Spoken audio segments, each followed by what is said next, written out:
Hello and welcome to Middle East Matters for the special program on France 24 covering the earthquake across Turkey and Syria. I'm Jean-Emile Jamin. Coming up on the show, we unpack one of the most destructive natural disasters to hit the region in decades. Thousands have been killed, with many more injured after two large quakes struck on Monday. Relief efforts are still underway with a host of nations sending aid. But time is running out to save as many as possible while new threats begin to emerge. Well, we start first, though, with this image of a woman in the southwestern Turkish port town of Hatay, one of the most affected regions. The woman is clearly under distress. Lots of emergency relief teams trying to sift through the rubble around her. Well, search teams and emergency aid have poured into Turkey and Syria. Rescuers digging through the remains of buildings flattened by that magnitude 7.8 earthquake on Monday morning. Destruction from that quake stretching hundreds of kilometers across southwestern Turkey and neighboring Syria.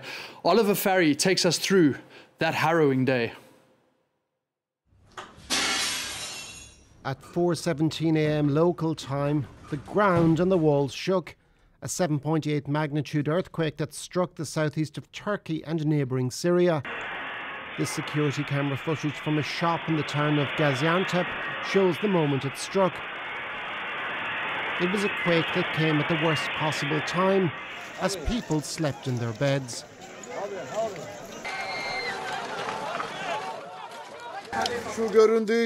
As you can see, there's a dead body here. He is dead and nobody has removed him.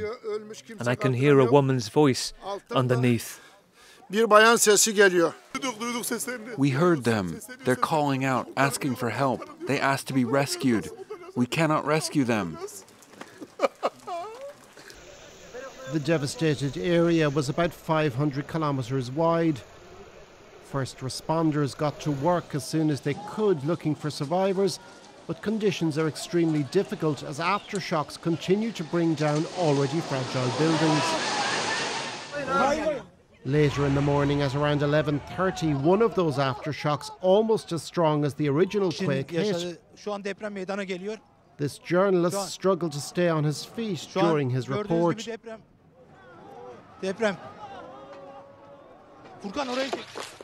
People in Syria were also badly hit.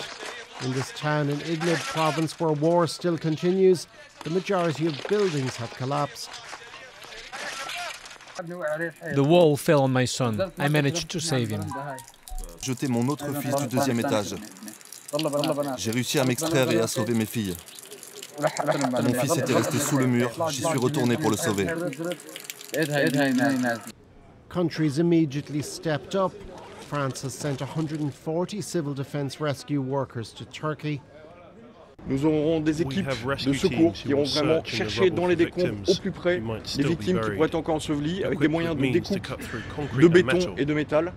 They will work alongside rescuers from other European countries. Even Ukraine and Russia, both at war, have offered aid. But it's a race against time. With each passing day, the chances of finding survivors beneath the rubble diminishes. Well, Turkey is no stranger to earthquakes. It's seen many in the past, including a devastating quake in 1999 where 17,000 people lost their lives. And that's because the country is located at the intersection of several tectonic plates. Camille Knight explains the geographical risk posed to Turkey. It's a seismic zone that's long been high on scientists' radar. Most of Turkey is located on the Anatolian tectonic plate. Problem is, this plate is sandwiched between two others. It's pushed from the south by the Arabian plate, but blocked to the north by the Eurasian one, which is the third largest in the world. The North Anatolian fault is the meeting point between the Eurasian and Anatolian plates.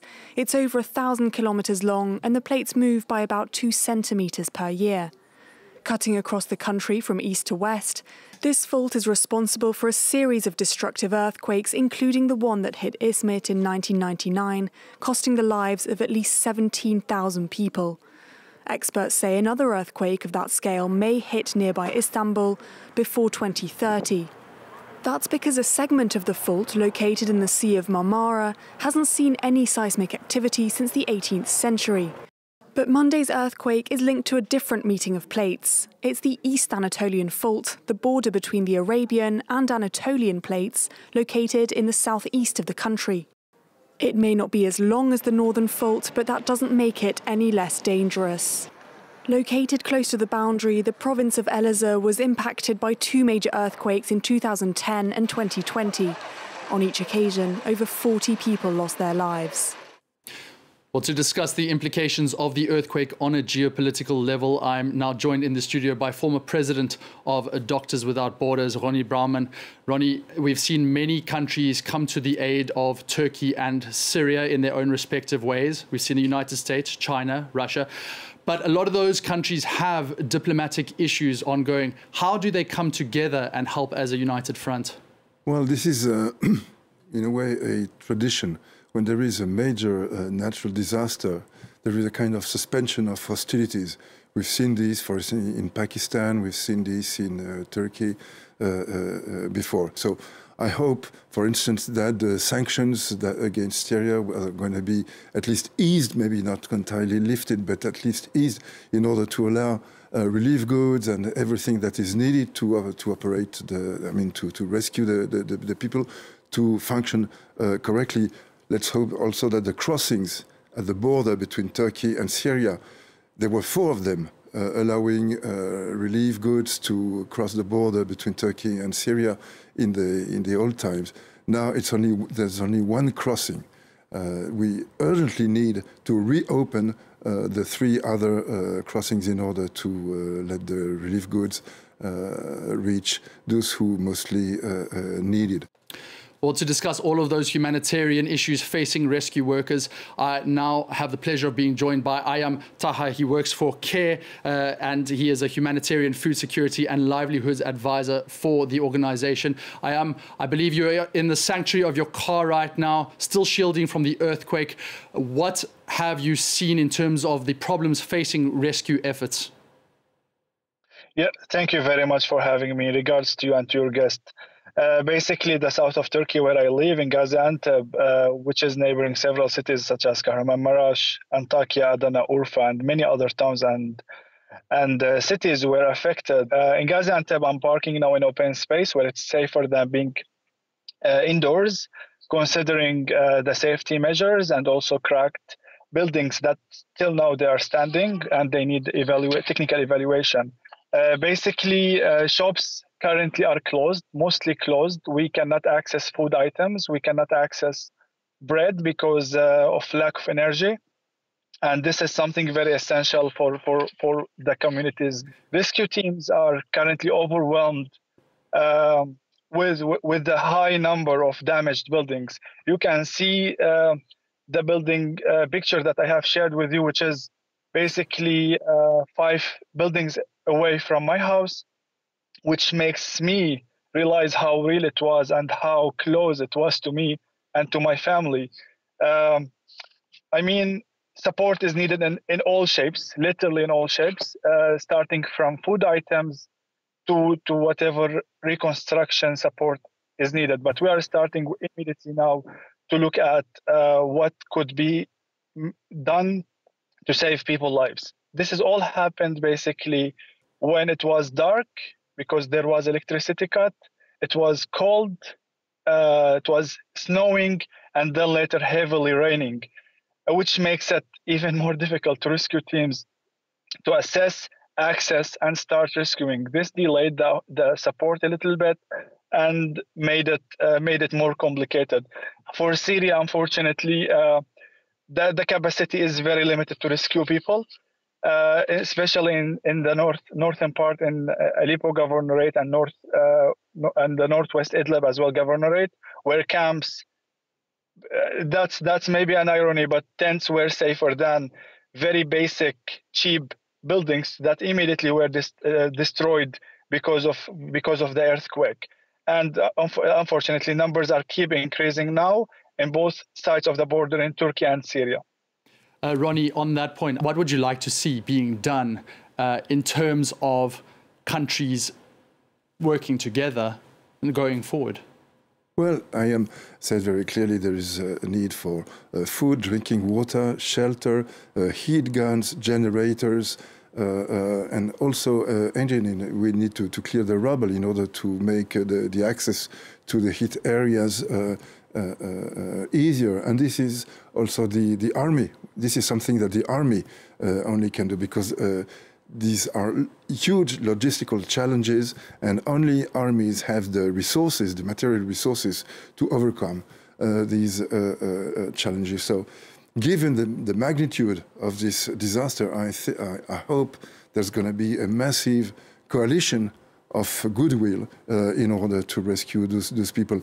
This is not granted, because we know that Turkey and Syria have a bad image in the West. Well, Turkey is a member of NATO, but as we all know, it's a very special member of NATO, and Syria is hit by sanctions due to the way they conducted the war over the past 10 years. So I think that this is going to be forgotten for a while for the sake of rescuing people who don't have anything to do with those serious geopolitical issues. Ayham, just back to you in terms of what threats are now facing people who have been pulled from the wreckage. Just a quick word on how we aim to support these people. So, yeah, that's essential, basically, to better understand the roadmap to support the people.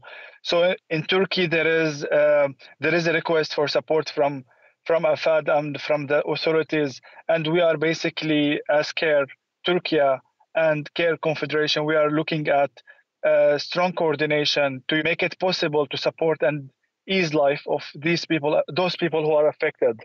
While in the northwest of Syria, logistic support in the northwest Syria is essential, because this is not really available, and this is something local communities are struggling to rescue people, because of some of them, they are trying to use their hands basically to rescue people, which is something making things takes longer than expected, and we are losing more lives. Over. Thank you so much, Ayham Taha. He is the Humanitarian Food Security and Livelihoods Advisor for the humanitarian organization CARE, currently in Gaziantep. And thank you to Rony Brauman, the former president of Doctors Without Borders. And from you, thank you for joining us on this Middle East Matters special.